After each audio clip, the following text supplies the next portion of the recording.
Justicia y equidad para todos. El día de hoy tenemos aquí al licenciado, facilitador, negociador, con esa facultad del Poder Judicial con la numeración 09 para poder llevar a cabo todo tipo de situación controvertida o que existe en una litis a una negociación. Les presento entonces al licenciado Vladimir Ruiz Vallejo. Hola, ¿qué tal? ¿Cómo estás? Te agradezco que me hayas tenido la atenta invitación de estar aquí en este espacio. Actualmente los juicios y los abogados no se miden por los juicios que ganan, sino por el impacto que pueden tener en una negociación colaborativa humanista, transformando vidas. Y en la sociedad, ¿no? Claro que sí. Porque hace rato estábamos platicando que todavía hay notarías que siguen manejando convenios transaccionales y asesores inmobiliarios también, y uno que otro abogado. ¿Qué nos puede decir de la historia un poquito en resumen? Pues mira que es interesante la pregunta con la que aperturas esta charla.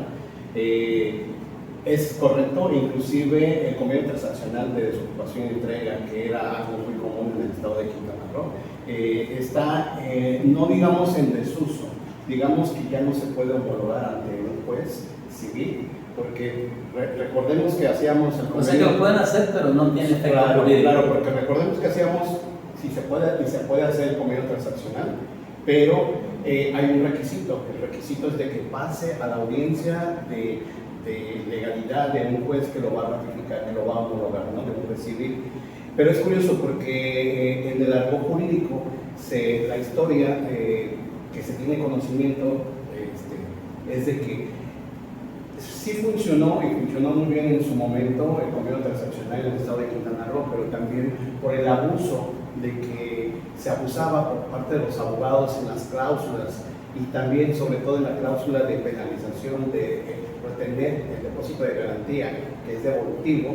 Cláusulas leoninas, ¿no? Que son voraces. Claro, inclusive tú tenías doble penalización para un mismo concepto. Entonces, hubo una vez en que en la ejecución de la desocupación, precisamente, un abogado de nombre que no sabemos, que no podemos precisar, pero a él se debe de que impugnó, apeló, ganó y se fueron al amparo, parece que se resolvió a su favor. Entonces de ahí hubo una revisión por parte de jueces y magistrados en revisar si realmente cumplía los requisitos del convenio transaccional y se dieron cuenta de que era un contrato de arrendamiento disfrazado con el clausurado y con la norma, con los artículos de la transacción. Pero inclusive tenemos una tesis jurisprudencial de Quintana Roo de que se debe cumplir ciertos requisitos, y uno de los requisitos es de que haya un antecedente. ¿Esto qué quiere decir? De que este arrendamiento no sea nuevo, sino que ya devenga de una relación contractual preexistente o que está por fenecer ahí una controversia. Entonces es uno de los requisitos. El otro, de que haya realmente transaccionalidad, que sea bilateral, porque eran... Entonces de antecedente pasó a ser un precedente histórico. Tienes toda la razón. Por ahí escuché que se generó hasta jurisprudencia, ¿no? Sí, actualmente tenemos una jurisprudencia de Quintana Roo que es la que rige los criterios y que se toma en cuenta los requisitos esenciales, ¿no? Para nuestros seguidores en YouTube, en Facebook, en Instagram, ¿por qué una jurisprudencia? ¿Por qué se formó? O sea, al final de cuentas hubo varios casos, se dio una sentencia a favor o en contra y eso generó esto de que en lugar de un convenio tiene que ser previamente un contrato, ¿no es así? Sí, el antecedente tiene que haber, que debe de haber primero una relación contractual de arrendamiento, vamos a decir, porque en términos de un convenio actualmente con la visión que tiene estos convenios que son elaborados por un mediador privado, se llaman convenios y no le podemos poner la denominación transaccional, convenio transaccional, porque estaríamos induciendo el error y precisamente tiene sus cualidades y sus diferencias. Entonces sí, es como si realmente se pusieran de acuerdo, pero el que paga pues manda, ¿no? En el anterior sistema de convenios transaccionales, y por eso es de que ya no se puede homologar ante el juez. ¿Y qué pasa? Que ha desprotegido la parte propietaria, ¿no? O el que no paga, porque el que paga a veces dice házmelo a modo y forma. ¿Qué tal si es el otro el que hace el convenio y usa su notaría? Y hasta la fecha nos siguen llegando aquí abogados y asociados en red Frankenstein, contratos en donde involucra lo transaccional con la contractual, y es un contrato y convenio transaccional, y no sé qué más le echan ahí en el proyecto, y eso deforma lo que viene siendo la ley, ¿no es así? Yo creo que el abogado debe tener un alto sentido de la honestidad, de la práctica profesional, y creo que actualmente el 70% de las acciones que están en los juzgados son acciones civiles que tienen o devienen de juicios hipotecarios y de juicios de desahucio, ¿no? Entonces creo que tenemos que tener esa sensibilidad, tenemos que capacitarnos, y ahora, conforme también a la visión del 2026, de la entrada, del 2027, de la entrada en vigor del Código Nacional de va a ser obligatorio, ¿no? Claro, el que no esté capacitado en esas materias de mecanismos alternativos, negociación, conciliación, mediación, va a quedar desfasado. O sea, no le vas a poder proveer a tu cliente una defensa técnica adecuada, así como en materia penal. O sea que tendría que agotar lo que viene siendo soluciones alternativas, ya sea a través de un mediador o a través de los juzgados, para poder llevar a cabo un juicio, ¿no? Una demanda. Si nos remitimos desde la reforma 2008 y que sentó las bases para que se creara este sistema de justicia penal acusatorio, y que después se instituyó la ley nacional de mecanismos alternativos en materia penal, y el artículo 17, párrafo tercero y quinto, en donde dota y eleva a rango constitucional los mecanismos alternativos, e inclusive la leyenda que dice el párrafo constitucional que se deben de preferenciar a los formalismos procedimentales, dígase demandas, ¿no? Entonces creo que el acceso a la justicia pronta y estricta está ahí, y también lo tenemos por estos tratados internacionales. O sea, ustedes como mediadores también entran en materia penal, en una mediación privada previo a soluciones alternativas. No, muy interesante la pregunta y muy técnica lo que me haces. Conforme a nuestra ley de justicia alternativa del 13 de agosto del 21, en donde crean la figura del mediador privado y también la figura novedosa del mediador institucional, bueno, el institucional ya se tiene, que es el público, ¿no? Claro. Pero crean otras figuras, y sobre todo nacemos de esa reforma a la de 1997, del 14 de agosto, que fue la primera ley de justicia alternativa. Nosotros tenemos competencia en casi todas las materias, familiar, civil, mercantil, comunitaria, escolar, pero no podemos invadir la esfera penal, porque por eso hay facilitadores especializados en las fiscalías en materia penal y en materia laboral. Sin embargo, en cuestiones penales, cuando se trata de reparaciones, por ejemplo, accidentes de hechos de tránsito, en la reparación material sí puede haber la colaboración, aunque no se va a aterrizar en nuestro convenio, tendríamos que hacer una colaboración con el facilitador penal. Y en materia laboral no podemos nosotros decir que somos facilitadores o conciliadores laborales, pero podemos hacer una plática a las empresas de mediar el conflicto laboral. Previo al conflicto dentro de las instituciones. Claro, porque el mayor activo de las empresas es el recurso humano. Un trabajador que se siente libre de emociones no atendidas y que aparte le da la oportunidad de practicar el conflicto, lo conserva, porque es el activo que mueve las empresas. Definitivamente, pero normalmente recursos humanos que han sido inhumanos, lo único que hacen es despedir. Entonces creo yo, desde mi punto de vista como abogado, con los años que tenemos de experiencia, que lejos de llegar a negociaciones, les hacen firmar cartas de renuncia, los presionan, los maltratan. A final de cuentas, las empresas son números, y a veces con malas prácticas de no usar el capital humano para elevarlo al talento humano, lo tienen como recurso, como materia física, humana, y hasta que ya capitalizan eso, a veces antes de los 15 años les dan gracias y quedan fuera de la jugada para no tener que pagarle los 20 días por año conforme a la Ley Federal del Trabajo. Sí, entonces hay mucha estrategia jurídica de las empresas que representan a los patrones o a las empresas, donde yo me he dado cuenta a través de la práctica jurídica que se ha llevado a cabo pues muchas inconsistencias, ilegalidades e injusticias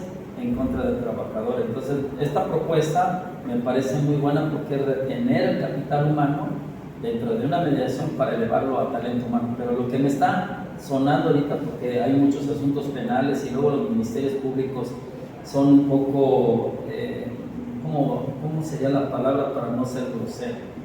Omisos, ¿sí? Un tanto corruptos, no todos, digo un 90% posiblemente, el 10% a lo mejor no lo son, que al tener el poder pues son como perdonavidas de la gente y en mi práctica he visto que cuando entran gente sin abogado a quejarse, lo regresan a la casa, le dicen no tipifican, no cuadran, no trae documentos, no trae copias, cuando pues el mismo Código de Procedimientos Nacionales obliga literalmente a que recepcione la queja, la denuncia o la querella, lo que sea en ese acto, sí o sí. Sin embargo, pues hemos visto en la práctica que no sucede, especialmente cuando están comiendo, es sábado domingo, un día festivo, o sea que casi diario. Por eso me inquieta eso de que si ustedes pudieran mediar previo a una denuncia. Mira, o dentro de una denuncia. En legislaciones de otros estados, anteriormente sí se podía intervenir, pero quedó bien marcada la competencia. Sin embargo, como tú dices, en la práctica jurídica, a veces nosotros como abogados nos damos cuenta que a veces el origen de un conflicto o de un tipo penal deviene de un asunto vecinal, de un asunto de cumplimiento civil, mercantil, y entonces te das cuenta que se pudo haber evitado. Y aún así, todavía en la materia penal, si tú atacas el origen, si eres un abogado investigador y atacas el origen, y si primero despresurizas las emociones del conflicto, y cuando estas partes estén neutralmente un poco estables, con una mentalidad proactiva en una solución, esa es la labor de uno, de motivar, de ser promotor de esa cultura del diálogo, claro. Un tercero neutral, que no puede ser un abogado en ese momento porque eres un tercero neutral que ayuda al diálogo. Tú detectas cuál es el origen y muchas veces si se soluciona las implicaciones legales de otras materias, posiblemente la penal también se pueda solucionar. Porque en Estados Unidos, al final de cuentas, lo que viene siendo la práctica jurídica de la negociación se hace, es por ley. Y luego entonces yo no veo impedimento porque lo que no está prohibido puede estar permitido mientras no se brinca esa esfera, porque es una mediación privada. En muchas de las ocasiones en mediaciones privadas donde no existe denuncia o demanda, pues yo le vería en la área penal mucho trabajo o mucha colaboración o ayuda a las víctimas, a los agraviados, a los quejosos o justiciables para poder resolver su caso previo a ese conflicto, porque cuando ya existe una denuncia o demanda, me denunciaste, me demandaste, y empieza el ego a pelear y no la persona, y no la humanidad. Lo que usted acaba de mencionar, abogado y licenciado, número 9, como mediador y facilitador en este tipo de justicia alternativa que es la mediación, de que no hemos concientizado como abogados esa parte y nos enseñan desde la escolaridad, la universidad, la maestría y a veces doctorados a puro litigar, a puro pelear, a puro buscar el ganar y no ganar. Entonces, en lo penal definitivamente sí podrían o no podrían.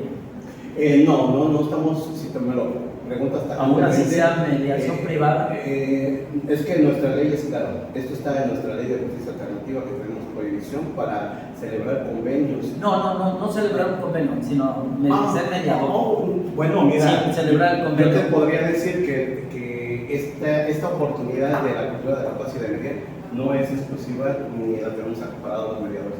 Cualquier persona que tenga ese espíritu y tenga esa capacidad innata o aprendida a través de esos cursos que tú das, por ejemplo, podría en su comunidad, jefe de familia, el presidente de una asociación civil, un abogado, llegar a una negociación colaborativa en donde las partes dejan sus egos y se ponen a plantear soluciones creativas para resolver un conflicto común, satisfactorio para ambas partes. Sí, porque en ese sentido, entonces, sí pudiéramos llevar a cabo algo así, pero sin elevarlo a cosa juzgada. Exactamente. Ya nada más utilizando la institución de soluciones alternativas para que se haga ese convenio, porque ahí sí es un convenio de las partes, se suscriba y se ratifique ante el Ministerio Público para que sigan siendo ya no amigos, pero tampoco enemigos.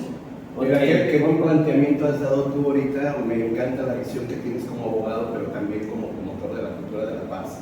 Porque fíjate, si podemos lograr un mecanismo de culturización y de capacitación de los deberes legales de la sociedad y de, por ejemplo, en República Dominicana, los mediadores, hay mediadores ciudadanos, o sea, el Ministerio Público de la República Dominicana capacita a los ciudadanos como mediadores ciudadanos y entonces ellos arreglan sus conflictos y ya viene aquí avalado por el Ministerio Público y se han resuelto.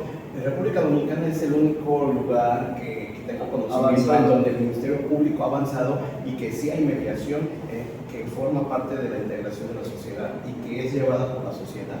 Qué impresionante, cómo le dejas tú, pero lo tienes que capacitar al ciudadano. Ok, en ese sentido ustedes que ya son 20, cuando yo lo conocí a ustedes eran 10, usted el número 9, con esa facultad de parte del Poder Judicial, pues en cierta manera pues ya hay más mediadores que no son conocidos, solamente usted que está acercándose con nosotros para poder capacitar a la gente en los cursos y diplomados de bienes raíces.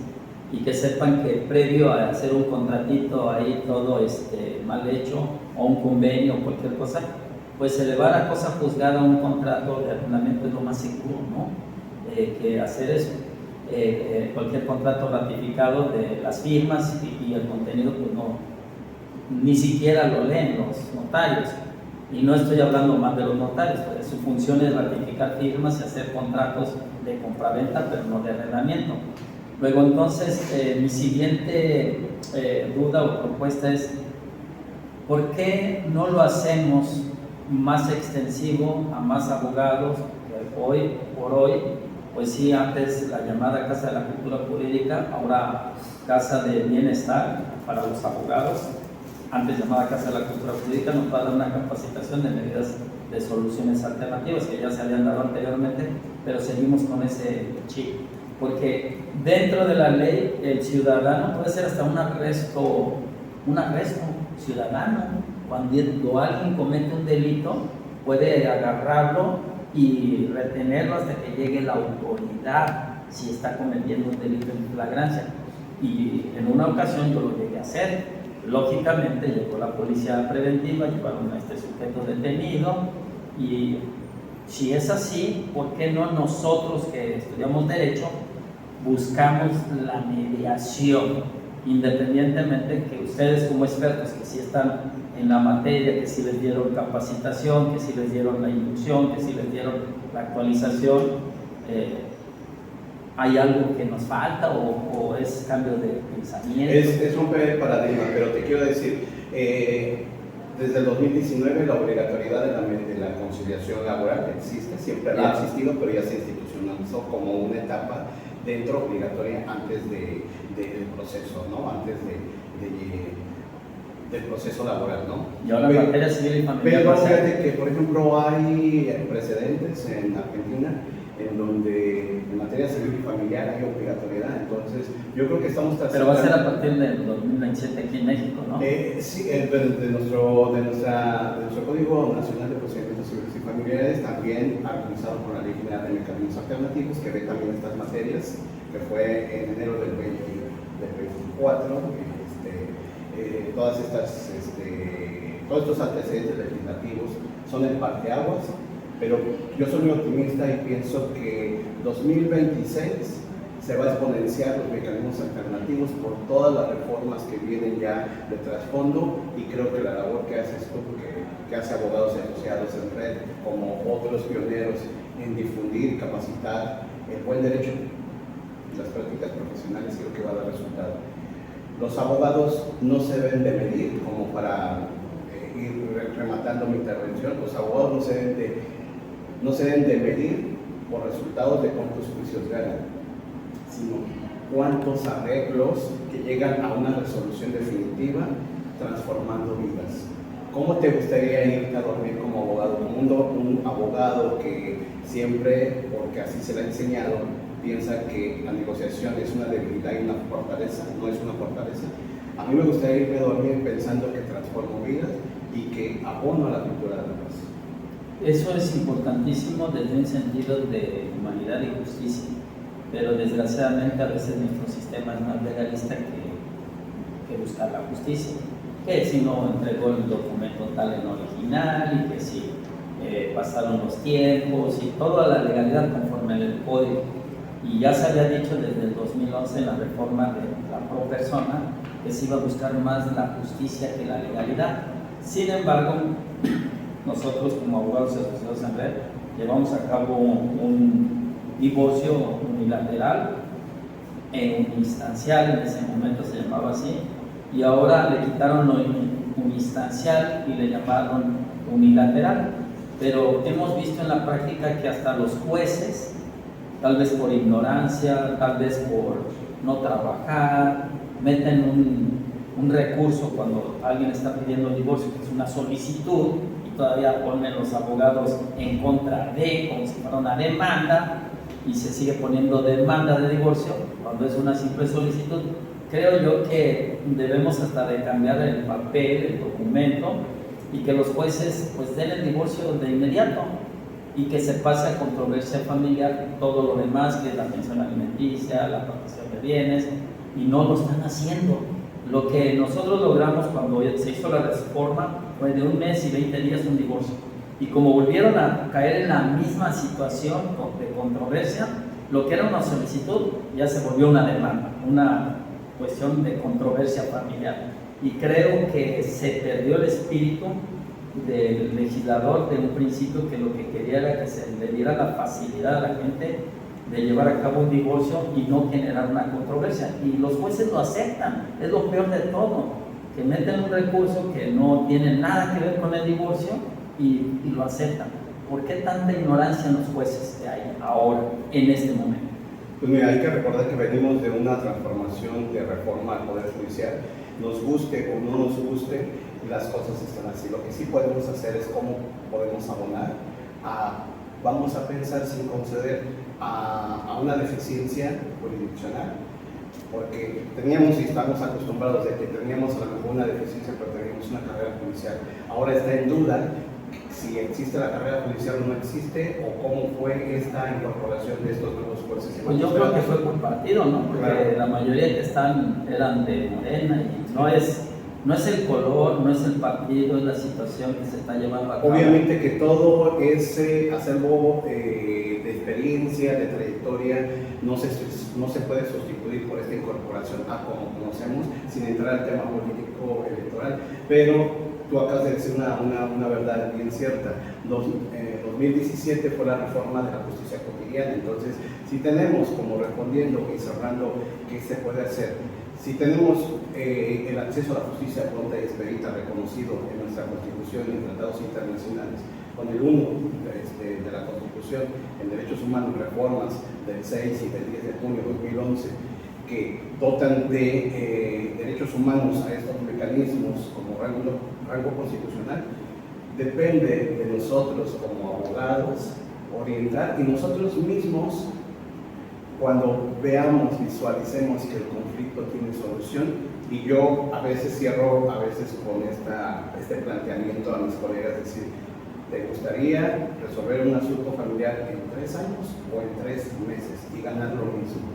No, en 3 meses, definitivamente, porque así se evita el cumplimiento de la familia como tal, porque al final de cuentas, cuando se divorcian, de todos modos siguen existiendo hijos, siguen existiendo bienes, y si se puede evitar una controversia, ¿qué mejor en un divorcio sencillo, como se había visualizado, como se había propuesto de inicio, y no llevar a cabo controversias familiares? Porque se vuelve una pelea entre platos, sombrerazos y dimes y diretes, y eso precisamente es lo que se nos había enseñado en previo, ¿no? Bueno, ¿qué más le podría decir a la ciudadanía para poder llevar a cabo estos contratos elevados a cosa juzgada, que propiamente hoy por hoy, para que las partes no queden desprotegidas, tanto el propietario como el arrendatario y el arrendador, que es el propietario, cómo podríamos llevar esto a una cuestión de cosa juzgada y que no haya controversia?